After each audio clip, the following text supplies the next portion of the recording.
Culture పేరుతో జంతువులపై హింస న్యాయమా? అస్సాంలో వెరీ ఫేమస్ బఫెల్లో ఫైట్ మో జూజ్ పైన హైకోర్టు జడ్జ్మెంట్ ఇచ్చింది. దాని గురించి కంప్లీట్ డీటెయిల్స్ ఈ వీడియోలో తెలుసుకుందాం.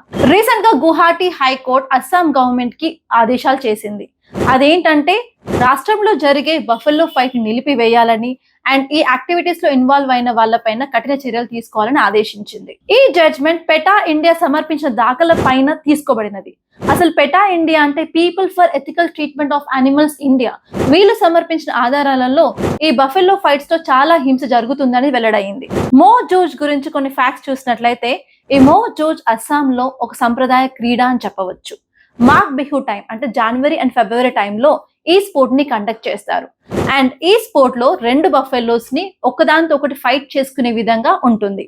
అండ్ నార్మల్ గా ఇది ఇంట్రడ్యూస్ చేసింది 30th అహోమ్ కింగ్ అన్నమాట.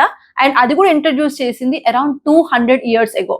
అసలు ఇప్పుడు గువాహటి హైకోర్టు ఈ జడ్జ్మెంట్ ఇవ్వడానికి మేజర్ రీజన్స్ ఏంటంటే ఈ ఫైట్స్ వల్ల యానిమల్ యొక్క రైట్స్ అనేది వయలేట్ అవుతుంది, హింస క్రియేట్ అవుతుంది and it is against prevention of cruelty of animals act అని చెప్పింది. అంతేకాదు 2014 లో సుప్రీం కోర్ట్ ఇచ్చిన judgement animal board welfare versus A Nagaraju కేసులో సుప్రీం కోర్ట్ క్లియర్ గా బుల్స్ అండ్ బిల్లోక్ కార్డ్స్ ని ఎంటర్టైన్మెంట్ పర్పస్ యూజ్ చేయదని చెప్పింది. అండ్ ఇప్పుడు ఈ స్పోర్ట్ ని కంటిన్యూ చేస్తే మాత్రం it is violating supreme court judgement. అంతేకాదు ఇలా మనం ఫోర్స్ఫుల్ గా బఫెల్లోస్ కి ఫైట్ లోకి ఇన్వాల్వ్ చేసినప్పుడు చాలా సార్లు గాయాలు అవుతాయి అండ్ ఈవెన్ చాలా బ్లడ్ లాస్ అయ్యే ఛాన్సెస్ ఉంటాయి. ఈ టాపిక్ మీకు నచ్చినట్లయితే లైక్ చేయండి, అలాగే షేర్ చేయండి. మరిన్ని ఇలాంటి కరెంట్ అఫైర్స్ అప్డేట్స్ కోసం మన ఛానల్ సబ్స్క్రైబ్ చేసుకోండి.